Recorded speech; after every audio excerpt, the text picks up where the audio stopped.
Hi, I'm Reno, and I know how to sniff out great fixer-upper deals. This fixer-upper is in Running Springs, California.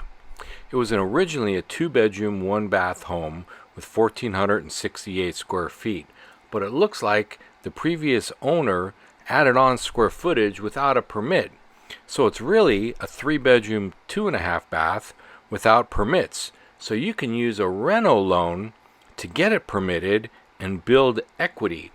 You can also use the rental loan to fix up this house.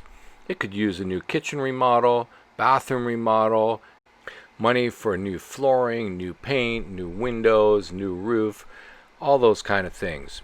So you can learn more about renovation financing and getting pre-approved for your fixer-upper by going to readyforremodel.com.